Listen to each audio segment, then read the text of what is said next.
Hi, this webinar is opening to all attendees, and we're going to give everybody a couple of minutes to come and join us. So as people join, I will share a screen here, and it will be, hang on, something appropriate. Okay, I had this all ready to go, and here it is. Okay. Right, so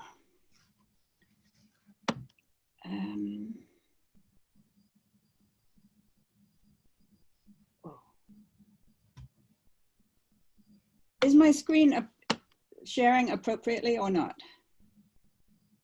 No.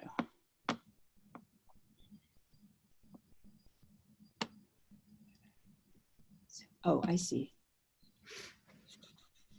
Let me stop. I can't even stop.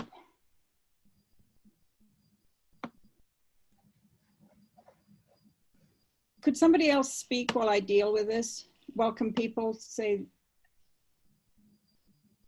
Yes, I will jump in here and say hello to everyone. My name is Joshua Landis, and I am a professor at the University of Oklahoma, director of the Center for Middle East Studies. I've lived in Syria for 4 to 5 years off and on since 1981 was the first time I lived in Syria for a year as a Fulbright student at the University of Damascus. That was the year of the Hama uprising and the Israeli invasion of southern Lebanon, for which I was living at the dormitories. And I've been back many years since there to do research for a dissertation, a senior Fulbright, 2005. I would go every summer with my family.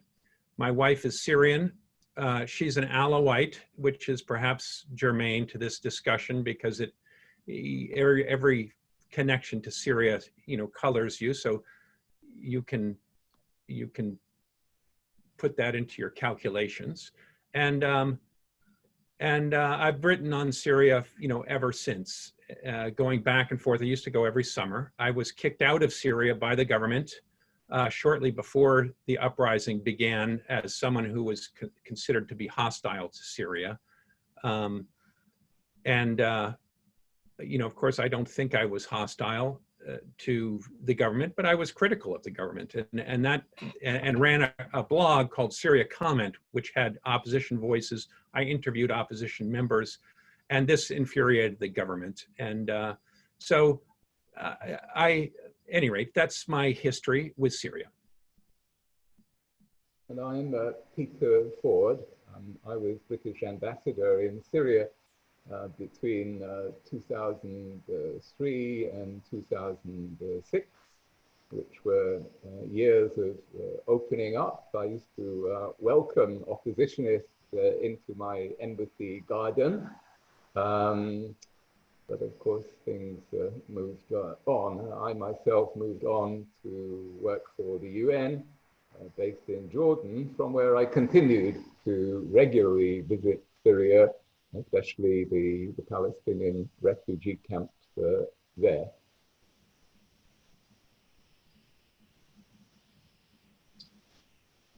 Hi, everyone. I'm Helena. Hi, everyone. I'm Helena. Sorry about the technical glitch there. Okay, we have a lot of things to talk about. I want to really welcome everybody here.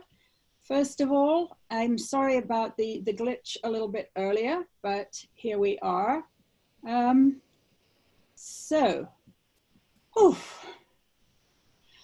I'm Helena Cobban. I'm the president of Just World Educational, and in these trying days of worldwide pandemic, I'd like to welcome you to the first session of our 10-part webinar series, Commonsense on Syria.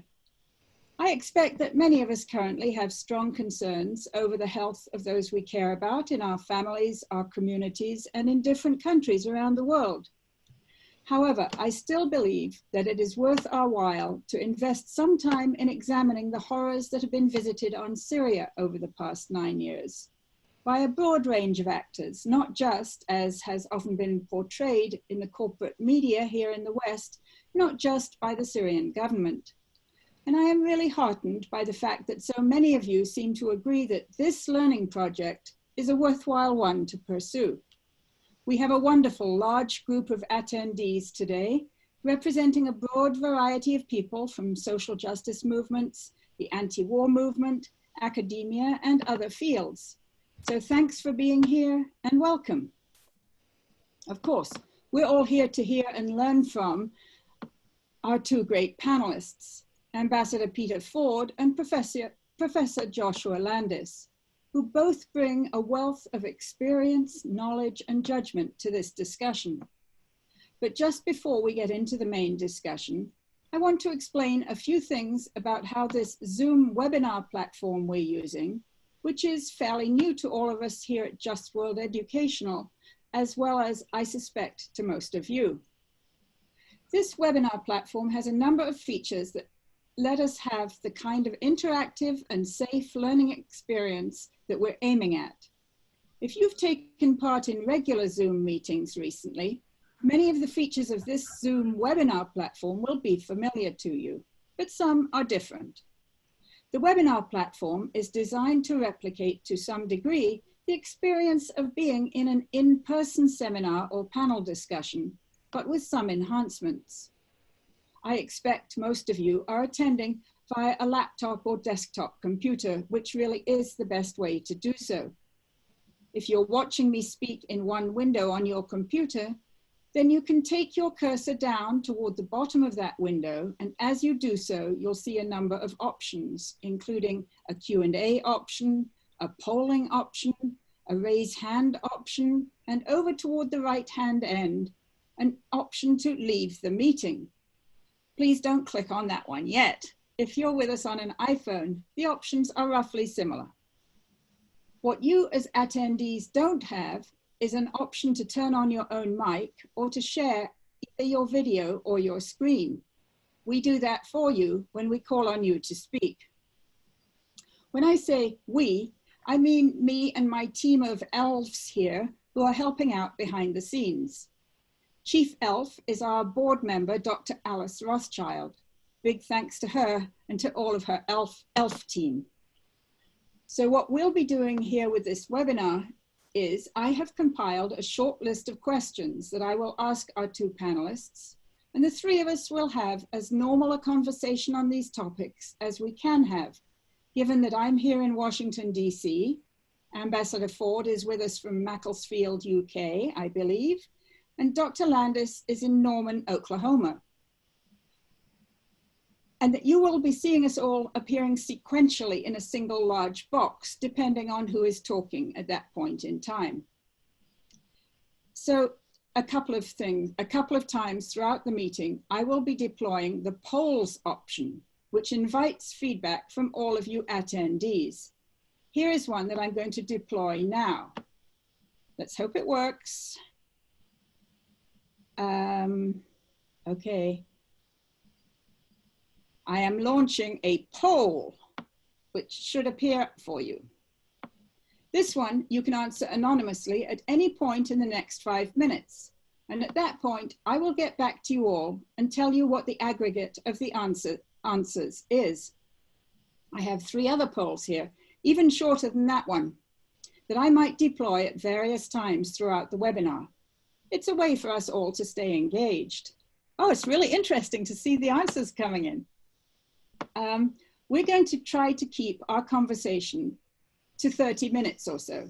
It'll be a fairly rapid gallop through the first 65 years of Syria's history as an independent nation, taking in a bit of sociology and ethnology along the way. We think this is really helpful background for when this webinar series turns to looking at the post-2011 events, which we'll be doing this coming Saturday. By the way, if you want to learn more about the texture of daily life in Syria in the lead up to the current troubles, I can highly recommend the book Never Can I Write of Damascus by two fine Catholic peace activists who spent 8 years in Damascus, 2004 through 2012, and which my company, Just World Books, had the honor to publish. I was supposed at this point to show you the cover of the book. It's called Never Can I Write of Damascus, but I don't want to do any screen sharing right now because last time I did it, everything crashed for me. Anyway, to save time here, I shall not read the long descriptions of the illustrious achievements of our panelists, which I'm sure you should all be fairly familiar with by now. After Ambassador Ford, Dr. Landis, and I have had our first discussion of the main themes of Syria's history and society prior to 2011, we'll open the space to your questions, which will meantime be being expertly wrangled by Alice Rothschild and her elves. So I'm going to end this poll now. Thank you all for responding. It looks fairly interesting. Okay, I'll end the poll. I'll share the results. And I will stop sharing the results. Okay. So now, without further ado, how can I shut off the polling thing? Okay. Now, without further ado, Professor Landis, I will turn to you first. Well, thank you very much for setting up this meeting. It's great to be here with Ambassador Ford and with you to discuss this. Now, the first question. So here's the first question. Can you briefly tell us how Syria came to be independent in 1945-46, and what were the main political developments between then and 1967?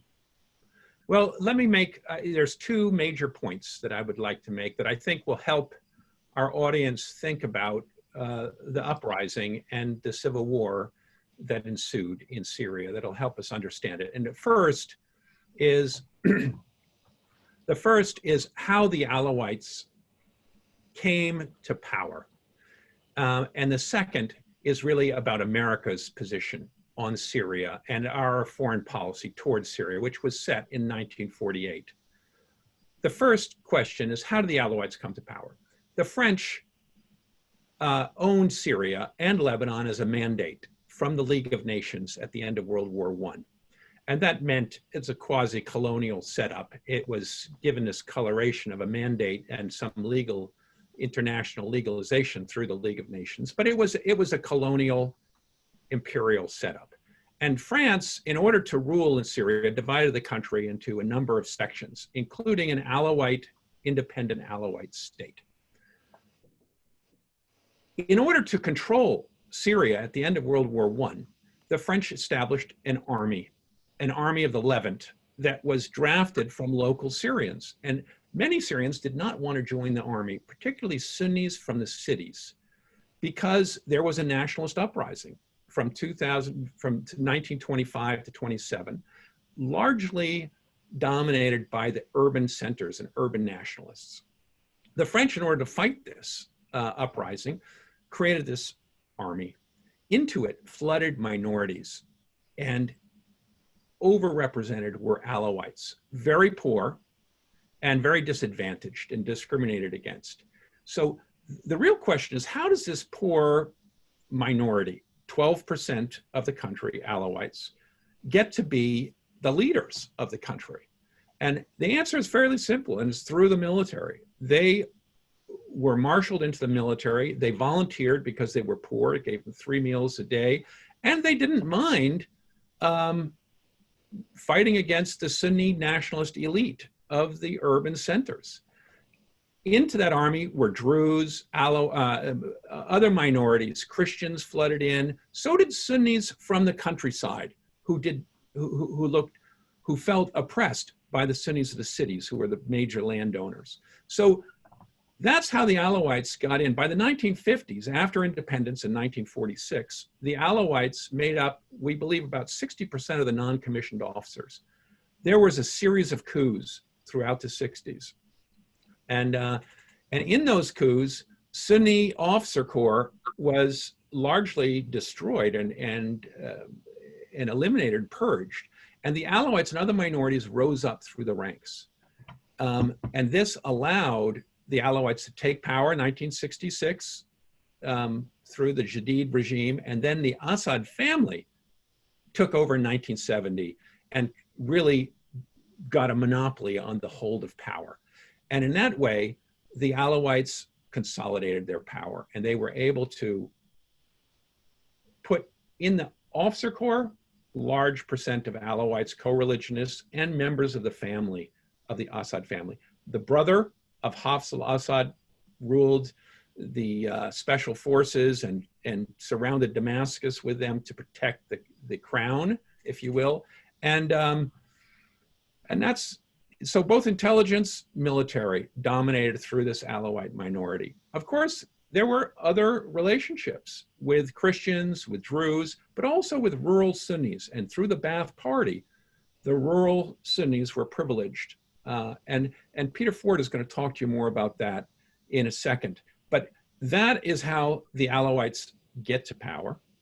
And secondly, America. I think it's important to understand that America... You know what, Josh? Let's leave America for now, and let's just go over to Ambassador Ford, because we're taking these in a slightly different order, and you've taken us through the arrival of President Hafez al-Assad in 1970. So Ambassador Ford, I'd like to go back and just see, I mean, obviously Syria's politics has been much affected by Israel and by the continuing conflict with Israel. Could you describe briefly, the effects that the conflict with Israel has had, and also the influx of the Palestinian refugees, two influxes in essence? Well, and this, yes. Yeah, the whole Palestine issue has been an absolutely crucial element in Syria's history for the last 70 years. And I'd go so far as to say that without that element, Syria would not be seeing conflict today. It's absolutely crucial to any understanding of what happened. We have to remember that Palestine is an amputated province of Bilad al-Sham, the country of Sham, which had Damascus as its center. In Ottoman days, there were no countries like we have them today, but there was a consciousness of a Bilad al-Sham, and to this day, many Syrians feel that provinces were amputated from Syria. Not only Palestine, but later on, and even more obviously, Lebanon. I remember the former foreign minister of Syria, Farouk Shara, telling me that Tripoli was just a suburb of Aleppo. Peter, sorry, could you speak a little louder? Yes. So Lebanon was an amputated province, and then during the French Mandate, the French simply handed Alexandretta in the far northwest to Turkey. So there is a background which is reflected and repeated in today's Syria. And in the eyes of many Syrians, the West has never stopped for the last century trying to parcel up Syria and weaken it. The question of the Palestinian refugees is very important too. Syria welcomed Palestinian refugees in 1947. They gave them more rights than any other Arab country. They were absorbed more into the population, and the Palestinian cause was taken on board.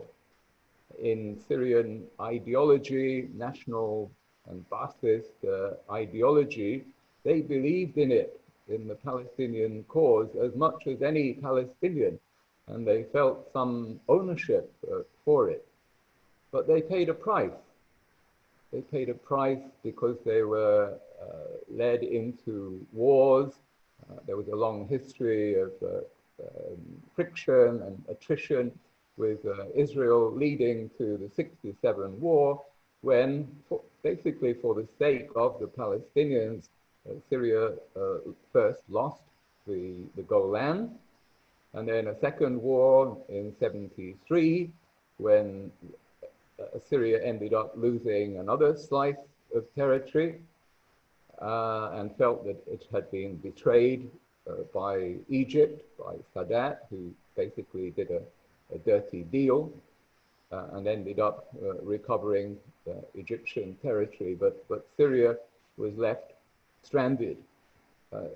Syria nevertheless continued supporting the Palestinians to the hilt. But unlike the other Arab countries, it supported Palestinian militants. And this was the main reason why Western countries were always against Syria. I remember when I was ambassador there, being constantly ordered by London to go and bang on the desk of the foreign minister about Syria's harboring of Hamas and Islamic jihad.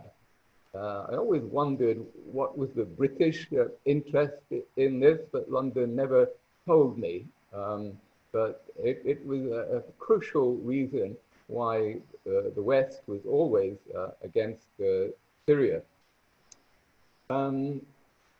So Syria has paid this huge price, and it feels even today somewhat bitter towards Palestinians. I don't want to go into the recent history too much, but the Syrians never really trusted the Islamist Palestinian movement, which they gave a home and a base to. During my time, I discovered that Hamas was not allowed to operate, to organize in the refugee camps. And with hindsight, many Syrians would say that they were absolutely right not to allow this Islamist group to proselytize. And as we know, in recent times, Hamas turned its back on Syria. So there are many echoes in today's situation of what happened vis-a-vis Israel and Palestine in the past. Well, thank you for giving us, I mean, it's obvious that Syria has been much affected by the continuation of the conflict. There have been, over time, some negotiations between Israel and Syria, and we will come to that in much more detail later, but thanks for that overview. I want to come back to Dr. Landis. If you could tell us a little bit more about the different religious and ethnic groups in Syria. Just before we do that, I'm going to reshare the map that I had up before because people want to see the map. So here it comes, and we can talk while the map continues to show for a little bit. Very good. Well, I will just launch in then. The religious makeup of Syria and ethnic makeup is Syria is largely an Arab country. There is a Kurdish minority of about 10%. There were about 4% Armenians. Most of them have left since World War II. And there are some other small ethnic minorities. But largely it's an Arab state, and it's largely a Muslim state.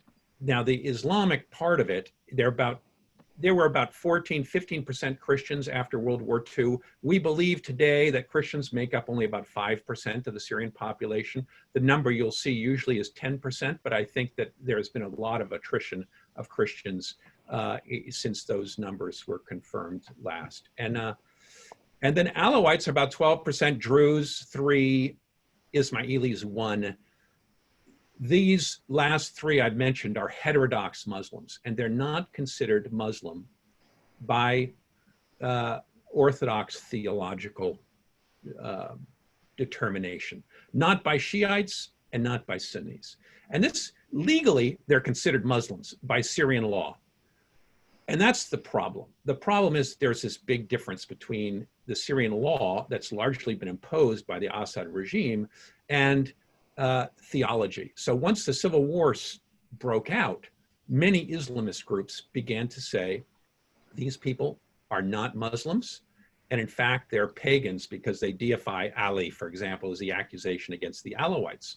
And Syrian school books, about which I wrote an article a number of years ago, the Islamic school texts state that for pagans and atheists, the only way you can deal with them is by converting them or killing them.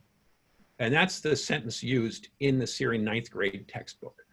And once the Civil War began, many opposition groups defined the Alawites, as they did Druze and others, as pagans. And this meant that they could be killed. And this made the Civil War, which had many other reasons for it besides religious reasons, economic, tyranny, dictatorship, and so forth, but it undergirded it with a sectarian coloration that has been very hard to overcome. And we see that same sectarian differences dividing Iraq, Lebanon, Israel. So this is not a problem that's unique to Syria. It's widespread in the Levant. Okay, thank you so much. I just want to come in and say that I found the copy of the book, Never Can I Write of Damascus, that I do urge people to read if they want to understand more about the sort of the tenor of everyday life. And there's a lot in there, given that the authors are American Catholic peace activists, about the texture of Christian life in Damascus, which has many Christian churches and patriarchates. And I mean, it was only when I went to Lebanon that I gathered that there is actually a collective noun for a collectivity of patriarchs. And a lot of those are in Syria, headquartered in Damascus. I want to rush through the questions a little bit because we're getting, the questions for the panelists, because we're getting a lot coming in the chat box from attendees. And I want to remind attendees that if you want to submit questions, can you do that through the chat box and not through the Q&A? And that's how we're handling them. And actually, while I'm here, why don't I do another poll? Another little poll? Okay, here we go, quick for everybody. And we're going to allow the panelists to vote, but that's okay. We kind of know their answers. Okay. So, right. Coming back into the discussion meantime, a question either of you can answer just quickly. We'll go back to Hafez al-Assad's rule, which lasted from 1970 to 2000 when he died. If one of you could tell me kind of the 2 or 3 most important things about Hafez al-Assad's rule in Damascus. Peter, why don't you take that? I was hoping to do the next one about Bashar. Well, I can talk about President Hafez al-Assad because kind of that was when I was in Lebanon, and then I wrote 2 books about Syria that covered Hafez al-Assad's presidency. When he came in, he was a kind of a stabilizing force, and his advent to power was kind of encouraged by the US and Israel because he did not help. He had been the commander of the Air Force, and he did not help the Palestinians in Jordan in 1970. So the Palestinians were pretty mad at him. So when I was in Lebanon in the 1970s, there was the whole Camp David peace process, and he stood aside from that. He did not take part in it. And for that reason, he was very strongly condemned and opposed by the US and Israel. And the first sanctions, the first US sanctions on Syria were imposed in 1979, and they have been in place continuously since 1979, which is kind of outrageous if you think how much their effects have harmed people in Syria.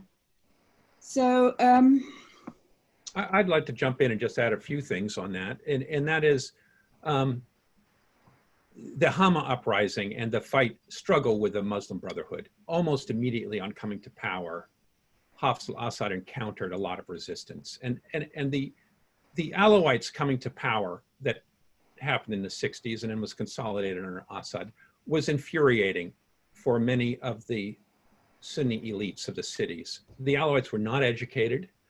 By and large, they had been very rural and very underprivileged. The Sunni elites had ruled Syria. They'd ruled it under the Ottoman Empire, which was a Sunni dynastic empire, and they had ruled it under the French. So when these, in a sense, what were viewed by the Sunni elites as peasants from the countryside came in, it was a terrible shock to the Sunni elites. And the Muslim Brotherhood, which had been growing since the late 1930s in Syria, became the dominant opposition force. And they saw this as a much more than just an annoyance economically, intellectually, and so forth. They saw it as a perversion of a divine order, and saw the Alawites as these unbelievers. So that added even a more difficult texture to it.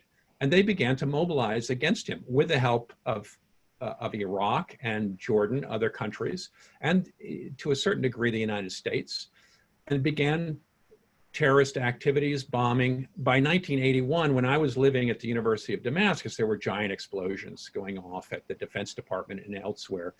And the Syrian regime was cracking down on Sunnis. And the situation was really a prelude to what we've seen today with a terrible massacre in the city of Hama, which rose up, killed the Ba'athist leadership in the town, and tried to incite jihad through the rest of Syria. It was smashed.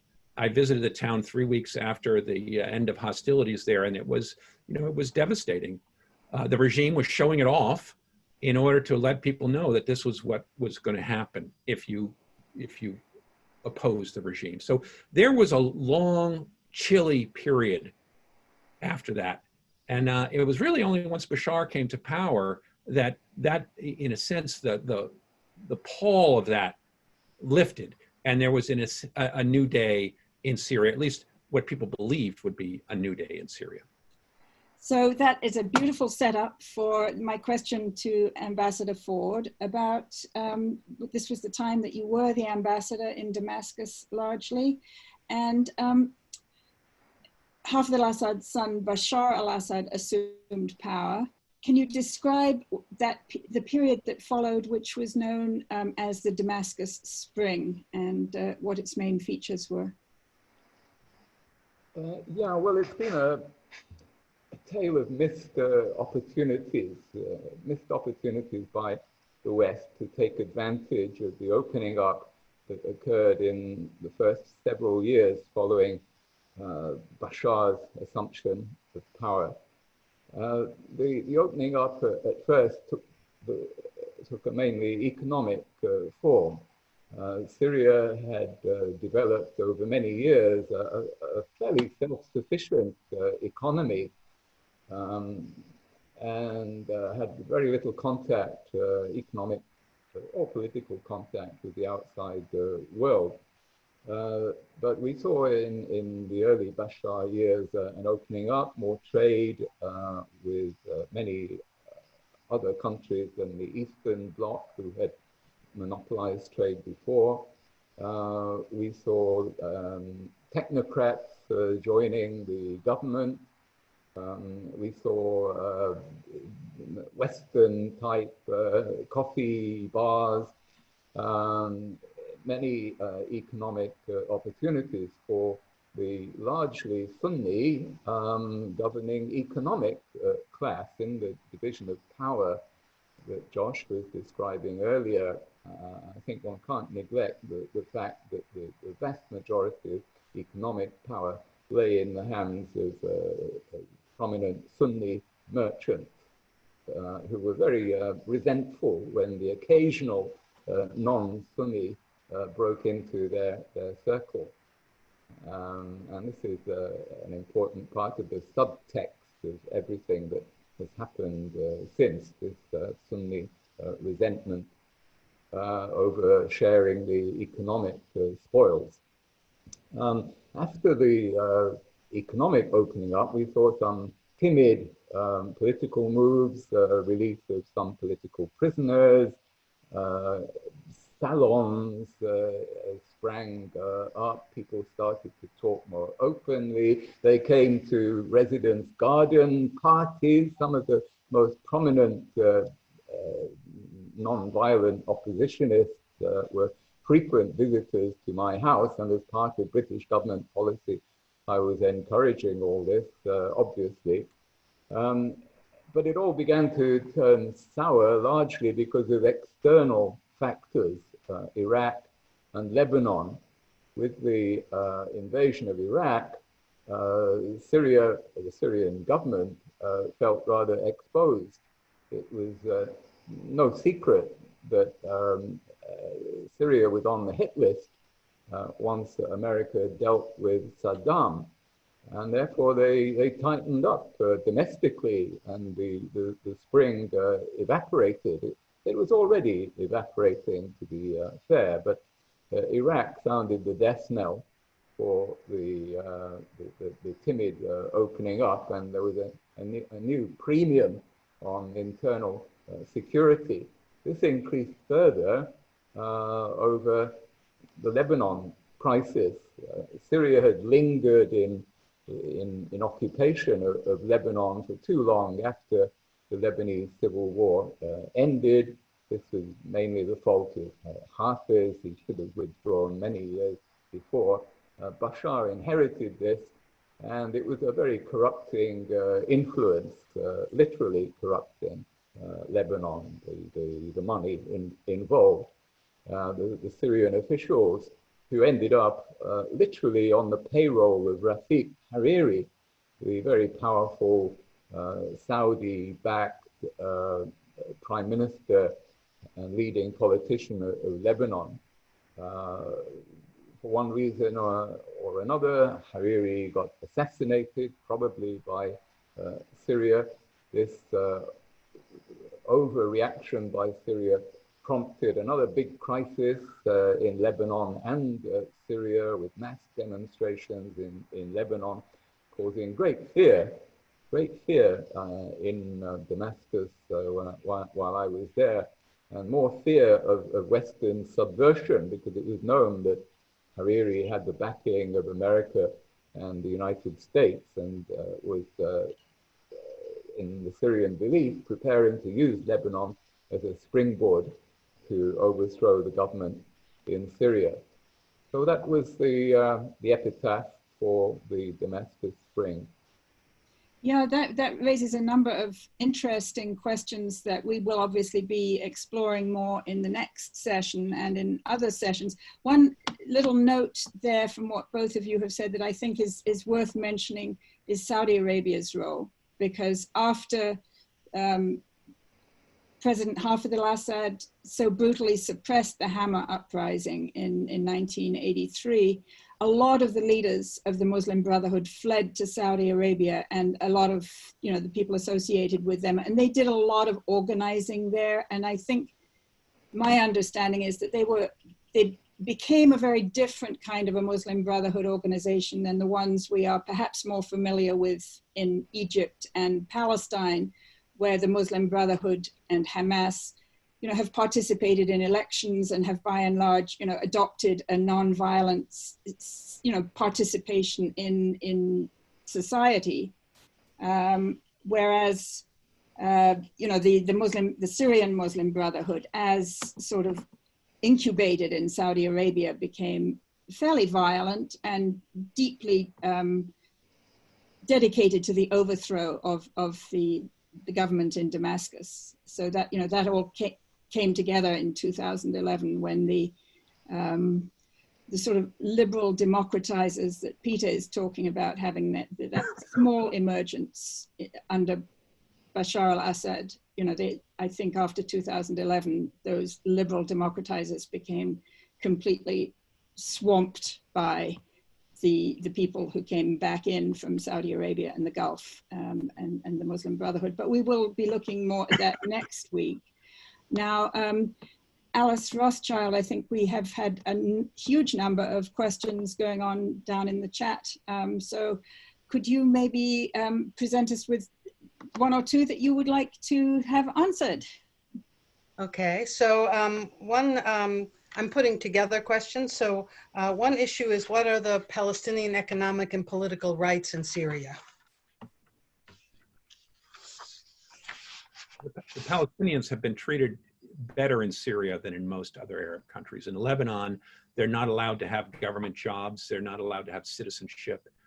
And they've been really, the refugees have been contained in the refugee camps. They can't go to the public schools easily. So they've been dependent on UNRWA. In Syria, they had all the rights of Syrians except for nationality.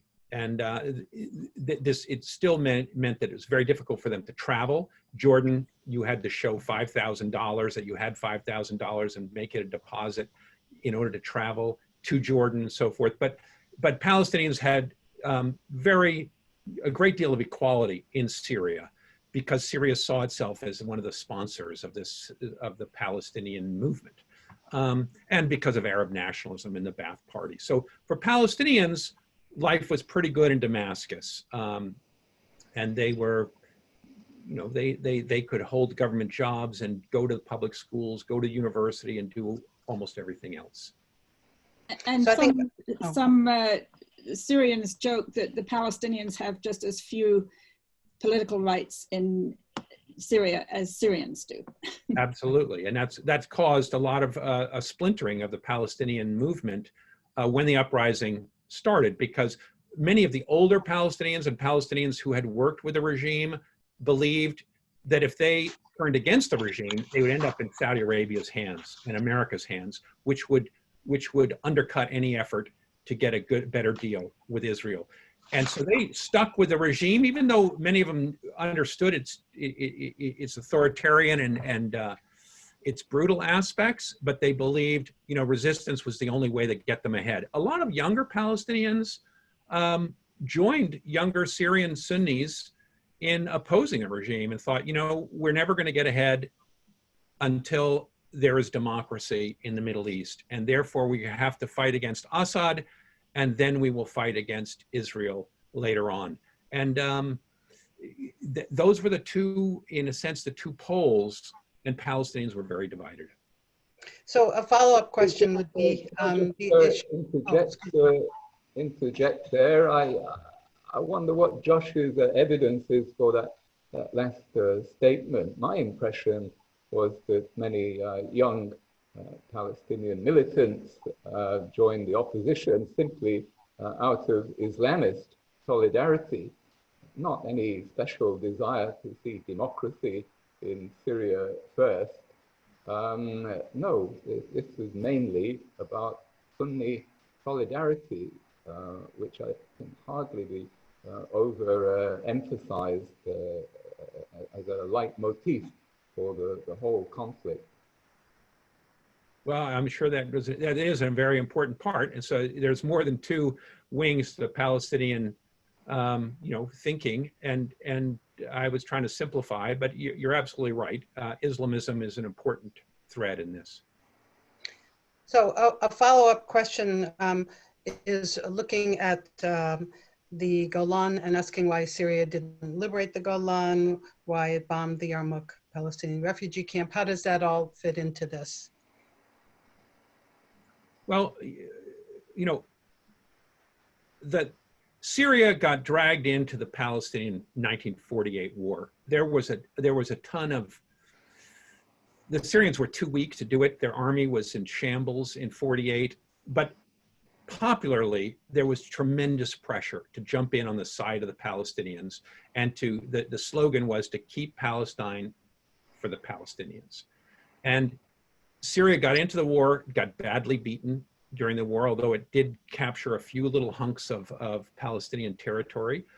And it turned Syria against the United States because the United States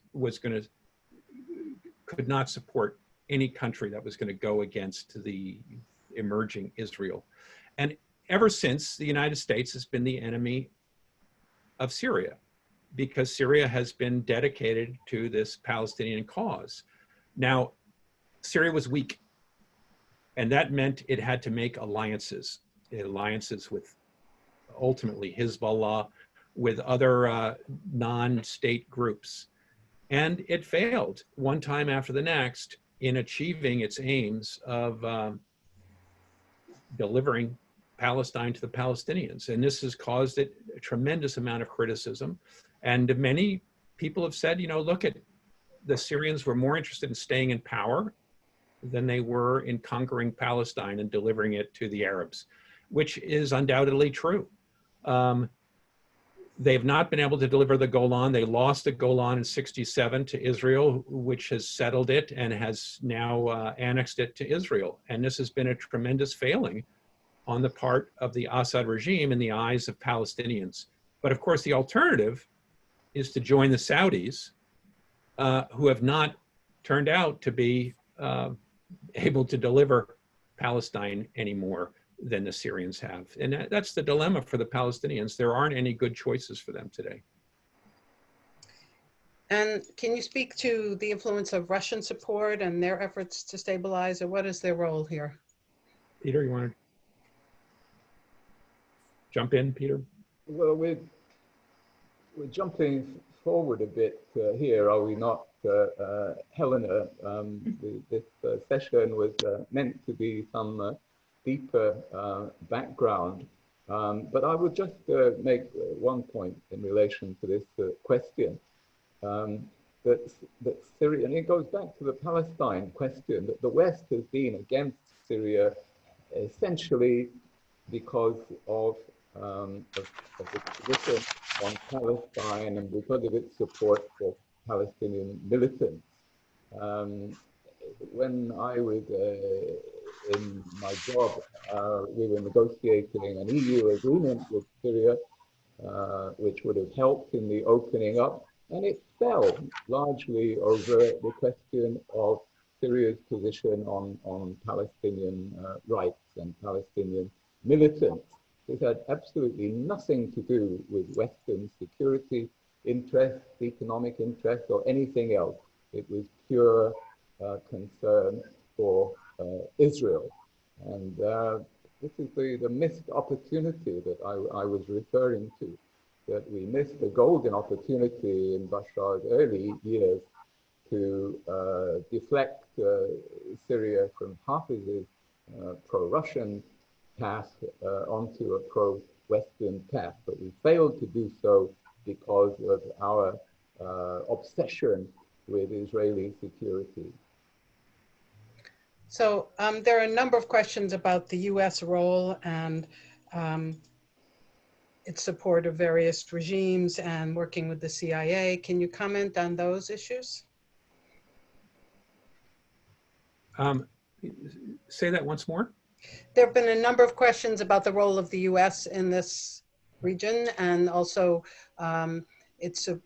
whether it's supporting violent regimes or whether it's the role of the CIA. You know, a number of questions about US role in the region. The role of the CIA, you know, the United States, in 1945, there was a meeting of the ambassadors after World War II to figure out what should America's policy be in the Middle East. And they agreed that America should concentrate on Saudi Arabia, where it had Aramco and oil, and Syria, because the French were being kicked out of Syria, and Syria was free, as they stated it, and the oil pipelines could come through Syria from Saudi Arabia to the Mediterranean, and so America could establish itself through Syria and so forth. And America launched a military mission to Syria and began to try to rebuild the Syrian army under President Kawatli, the president at independence. But the 48 war burst into this scene. And immediately there's a nice letter in the State Department archives from Foreign Secretary Marshall, who said we have to stop all military help to Syria and cancel this mission because the Congress will never go along with giving arms or helping the military in Syria so long as they're against Israel. And so there was an embargo placed on arms, and America turned away from Syria. And not only did it turn away from Syria, but of course it allied itself with Israel. And then by 1949, as soon as the war was over, the United States looked for ways to overthrow the Syrian regime, which was stopping the oil pipeline and antithetical to making peace. It didn't want to make peace with Israel so long as their terms were not met. And so United States, the CIA, approved an attempt to overthrow the democratically elected government of Syria. And that was in 1949, the first 49. CIA coup against Syria. And it was engaged then in coups later on in 49, other ones in 1946, 1956 and 57. The United States was involved in other coup attempts, all of which failed, but which served the purpose of delegitimizing pro-American politicians in Israel, in Syria, excuse me. And that's what caused Syria to lurch towards Nasser and the unification with Egypt and Arab nationalism in 1958 to 1961, when there was a unified Egypt and Syria, the UAR, under President Nasser for 3 years. And that's largely because the CIA had undermined the pro-Western, it was in part because the CIA had undermined, and the growth of Israel had undermined the legitimacy of this pro-American side of Syrian politics. And ever since then, Syria's been a stepchild in the Middle East, and it had to move towards Russia in order to get arms and get support. And it's been a Russian satellite or a Russian ally ever since that moment. And that was really the overguiding. And America has looked at Syria really as Ambassador Ford was saying, as a subset of its Israeli policy. And you can see until the present day, until the uprising recently, there were no Syrian specialists in any of the think tanks in Washington, D.C. There were a lot of Israel specialists, and they would talk about Syria. But really, Syrian policy for the United States was a subset of its Israeli policy. Can I add the Iranian dimension as well, which is also arguably another subset in Washington's eyes of the Israel issue. The warming up, deepening of relations with Iran began during the Bashar years, I think. And again, we missed an opportunity. I remember one of these technocratic ministers having a private meeting with myself and some other EU ambassadors, pleading with us to cut the Syrians some slack over the political concessions that we were demanding. He said, why are you throwing us into the arms of the Iranians? We don't like Iranians. They have beards. They're Islamists. We're secular. They're Persians. We're Arabs. Why are you forcing us into the arms of these people? And he was absolutely right, of course. He gave Syria no option but to take help where it was offered. I will just add a little story. And can you speak more to the role?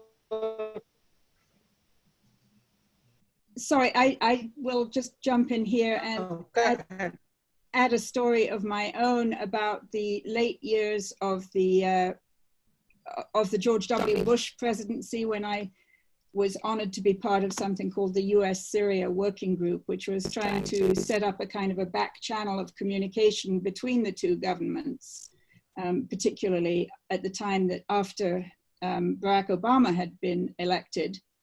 And we were, hoping to be able to ramp down the hostility between the two governments, because it was, it was really harmful. It has always been really harmful. These sanctions on Syria that have been maintained for so long couldn't get safety avionics for their Boeing airplanes, couldn't get necessary medical isotopes for their hospitals. And, we were trying to do things like that. And we hoped that President Barack Obama would, see the reason for doing this and move along this path. And almost immediately after he came into power, Obama said, no, I mean, I think it was, I don't know whether the policy was made in Hillary Clinton's State Department or made in the White House, but they made quite clear that they didn't want to open up in any way towards Syria, but wanted to pursue the same kind of, at that stage, quiet regime change policies that had been instituted by President George W. Bush. So, you know, there's a lot of background here, and I'm afraid we're getting toward the end of the hour. I want to thank Alice, who's done a fabulous job synthesizing what has been a torrent of questions there in the chat room, and hopefully on Saturday when we have our next session, we can find better ways. And I'm sorry about the technical glitch I had at the beginning, but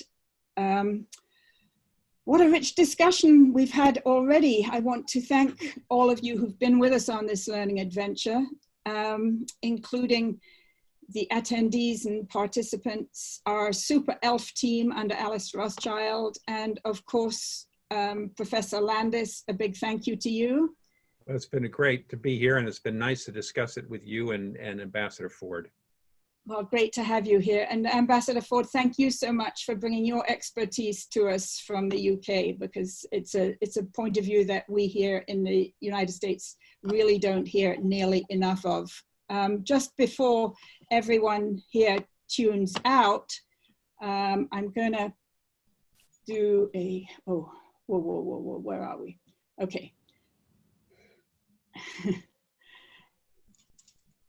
It's been a pleasure. I just wish we had more time.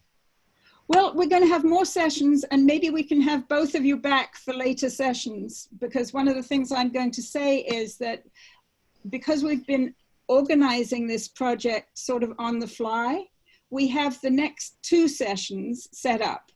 And if you go to, hang on, I have a link here. Okay, if you go to this link, okay, there it is. Then you will be able to see the details of the sessions as we organize them.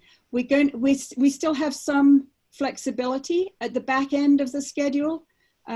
So one of the things we're going to do is we're going to send out a little, I think automatically, Zoom will send you a questionnaire to all the attendees and participants here with your suggestions as to maybe we could tweak the schedule a little bit. I know somebody has expressed that talking about coronavirus in Syria could be a very interesting thing for us to do. We're going to be holding these webinars every Wednesday and Saturday at 1 p.m. New York City time from now through April 25th. And what else did I want to tell you? This whole session has been recorded for us by Zoom. We'll be sending you a link to that recording within the next couple of days. We intend that this whole webinar series can be a lasting educational resource of value to educators, community groups, and concerned congregations all around North America and further afield. I have 2 final appeals to you. If you found this webinar experience valuable, please be sure to tell your friends and networks about it. They can participate and attend the upcoming 9 sessions, and they can look at this session when it's recorded. And finally, we're providing this whole webinar series at no cost to attendees so that we can win the largest possible audience for it. But if you find the project worthwhile, please do send us as generous of a donation as you can. You can donate either online or via check by clicking on the donate button at our website, www.justworldeducational.org. I want to thank all of you for being with us today and hope that you stay safe. And I think I will just leave you with this. Thank you and goodbye, everyone. Cheers. Goodbye, everyone. Hey, bye-bye. Bye. Thanks, Helena. Yes, thank you. How do we end this?